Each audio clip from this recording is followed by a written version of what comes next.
Welcome to the Dogon podcast. Today we're going to talk about putting positive in. Yeah. That's right. Positive overload. Brainwash yourself for the better, because you're already brainwashed right now with what you're listening to on the news, on the radio, on YouTube. Even right now, you're being brainwashed. So make sure it's something good. Make sure it's something positive. And that's kind of what we're going to talk about is you're influenced by everything in your life. Yeah, I mean, whatever you're listening to, whatever your music is, everything. Yeah. And sometimes, it really concerns me. It makes me feel like I'm an old guy. Like it's this, fucking, old dude, because I'll hear some of the new music and I'm like, do you know what you're saying to yourself, young ladies? Like, do you know what you're telling yourself you are and your value is and what you're meant for? Yeah, it's a cool song. It sounds awesome in the club, but you know those words inside and out, and you're literally brainwashing yourself to believe that, and you're like, oh, it's just music. But it's like, no, your mind doesn't know that it's just music. Your mind knows that you absolutely love those words. Yeah. And those words have meaning.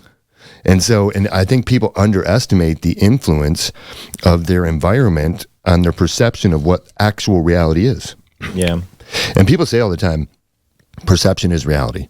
No, perception is your reality. It's not reality forever. You don't just change other people's reality. Right.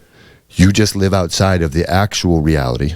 And that can look very alarming to some people, and I've seen that with certain people that I've worked with in the past, where they've even said that to me, that perception is reality. And it's like, no, that's your reality. And you need to adjust your perception so that you actually see things the way that they are. Right. Or else it's going to be difficult for you, or you can go even further and overwhelm yourself and brainwash yourself with complete positive. It sounds nuts, but in the past, I was in a really dark place. I thought I was going to die. I was throwing up blood. Every time I went to the bathroom, there was just blood. There was just it was just bad. I really thought I was going to die. I didn't have, insurance at the time.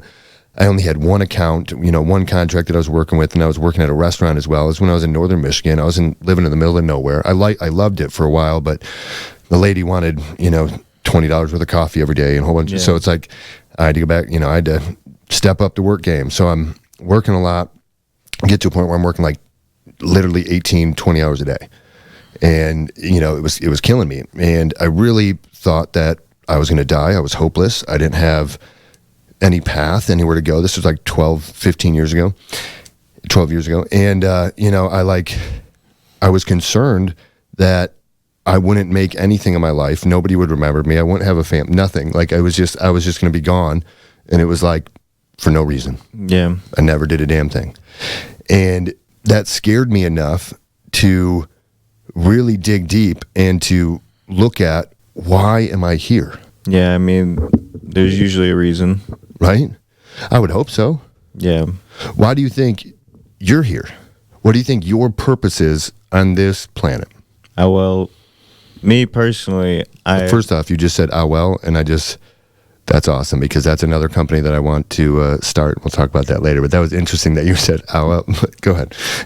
It was, I feel like me personally, I have been put here to help other people, and I don't know, that's just been driven into my head multiple times just by the earth. I don't know, God, whoever it may be, but I've been put here to help people, and I think this is going to help me help a lot of people. So, amen. I mean, this is at least definitely part of my mission. Yeah.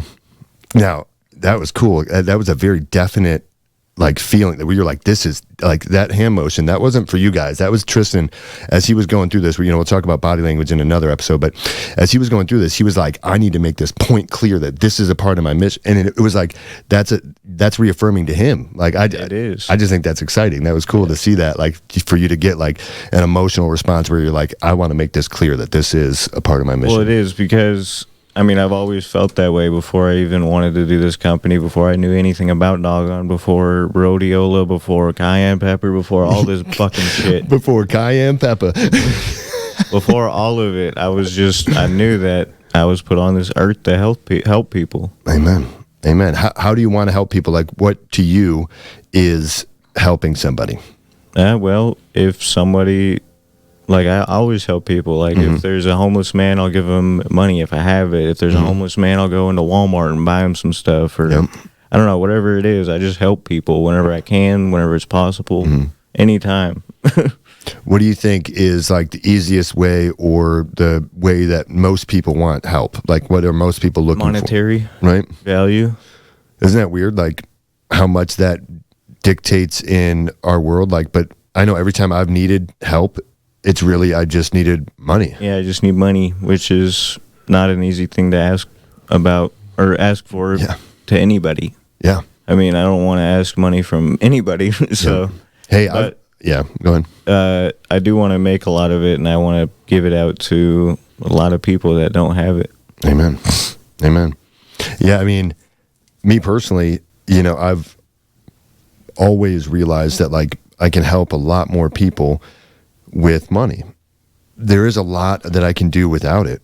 A lot. But I've borrowed so much money, and I've had so much money invested in me that I have lost or made mistakes with, that I won't ask I won't ask anyone in my family or friend, like, for money for any, like, even if I'm like starved, like, I just won't, because I don't want that anymore, because it's like, I got to a point where I'm like, no, like, until I pay all these guys back, you know, and a lot of them are like, you don't owe me anything, you don't owe me, or like, you know, pay me in 20 years when you're a millionaire, I know you're going to be, you know, like, so a lot of them, they literally, they do not care, but I do, you know, it's one of my main driving factors is like, I want to equalize the investment that people have put into me, but when it came to the money, it wasn't really the money helped, it solved a problem or did something I needed to, but the fact that that person was willing to give that to me, when I know what that is like to give to others and that value, that validation and that belief in me is really, like, that was more powerful than even the actual money. Right. You know, and it's like, and I was thinking about that when you were saying that, because I was like, yeah, it really is, it does come down to money, but then when somebody helps you with money, it's like, man, they heard me, they knew what I really needed, they just gave that to me, and they did it in a way where I didn't feel guilty, where I didn't. It's more than money, because I see a human being. Yeah, I see a fucking human being in those eyes. Amen. Tammy, if you're somehow watching this, I wish I could still be buying you smokes back there in the alley, but I haven't seen you in a while, so maybe I'll try to come find you, Tammy, but hopefully you're doing well. I do miss Tammy. She was cool. That was funny. Yeah, but there's been a couple wild times in the alley with her, but but yeah, I mean, it's interesting, you know, when I ask, you know, like, what you are here for, you know, it is to help other people. And I feel that too, you know, and I say that in a way, it's not like I feel like I'm better or I'm going to be better or I'm greater. It's just like, that's what makes me feel good when I can. And even if it's just like reaffirming somebody else, making them feel good about themselves, you know, helping them accomplish something they want, like, you know, I don't know, that kind of stuff is what gets me excited. You know, thinking about retiring my family gets me excited. Yeah, it is cool. You know, like, I'm going to do that. I'm going to retire my family. I'm going to go on a siblings retreat. I'm going to, you know, like, I want it to be a generational impact. You know, like, I want it to go far beyond just, you know, oh, Alex had a couple cool companies and took us all on vacation, and we had a family compound, and, you know, I want it to be like, you know, this family from this date forward has been different, and now they're one of the largest, you know, I can never say the word philanthropic, you know, philanthropic, I don't know. Yeah, philanthropical, you know, whatever organizations that donates, you know, it's like one of those stuttering things. I just can't get past a couple of those vowels in there, but yeah, so it's like, to me, that's what I'm put here for, is a purpose bigger than me. And sometimes I have to remind myself of that. Like, the other morning, I could barely get out of bed because my back is kind of thrown out on one side. My ankle's still half broken on the other side. And as I was getting out of bed, I like almost slipped, and I leaned over and I hit my tea thing from the night before, and I spill all my tea. You know, like, it's cold, it's not hot or anything, but it's, you know, all over me and you know, on my bed, and I'm just like, this is ridiculous, you know, and it's like, and then I'm like going to start my workout in the morning, and the phone that I thought I had plugged in that has my recordings on, it's dead. I didn't plug it in all the way, and it's like, great, you know, and I'm like, and I get out and I sit down in my living room, and I'm just like, up, you know, sitting there like a bitch for a minute, and just like mad and upset, and I'm just like, This isn't about you.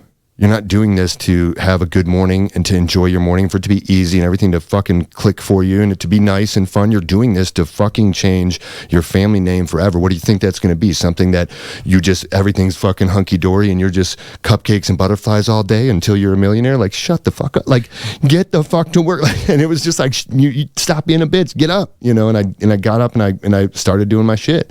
And I did it with more intensity than I did the days previous, because it's like I tapped back into my source. It wasn't like, oh, I want to be successful, or oh, I just want to take a break and have money and be able to go on vacation. It was like, I'm doing something that is meant to be impossible. And so I have to do the impossible in order to do that. And when I was writing that this morning, those exact words, I realized that impossible is just I'm possible misspelled. There you go. That's it. And so when you think something's impossible, just know that you, as a person, the great I am that you are possible at making it happen. If you thought it, you can do it. I firmly believe our minds protect us. They protect us from thoughts that we cannot achieve, so that we do not put ourselves in a position for disappointment. And so I think if you have a dream, if you have something that you want to do, if you have something that you think you're meant to do, you are meant to do that. And no matter what, failure is impossible, because your mind wouldn't let you conceive that if it thought you could never reach it. It's true. But sorry, I got a little excited there, because my morning was powerful. It like changed, yesterday it changed everything. And then this morning I got up and it was just like 50 million things went wrong and I didn't even care. I didn't even pay attention. It's just like a new level of focus. Yeah. But this took months and months of dialing in every single day, of trying to, some days just like, I fell asleep the other day with my legs up against the wall. After my meditation, I do legs up against the wall. And I woke up with my legs falling over and I was like, oh, geez. Like I didn't even know where I was for a second. Yeah. And it's like, that's how much I'm pushing myself, to where I'm not even like coherent sometimes. And you feel crazy and stupid, but you just like go back to like, this is why I'm doing it. This is what it's going to take. All right. And keep doing the plan, like you develop your plan, then you work your plan. And then you realize that your plan really doesn't matter, and it's more about you just continuing to do something. Yeah. And you just keep moving. But I don't know, guys.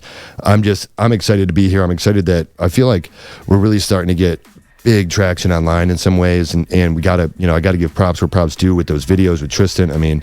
We are really getting some great results. Not quite to the million, results yet, right. But we're knocking on the door of breaking through some big numbers. So pretty cool. So make sure you like, follow, share, and of course, try to bring a new subscriber to our YouTube channel or to Spotify. Somebody. We call it Each One Reach One. Yeah. So go out there, reach one. See you later. See you guys.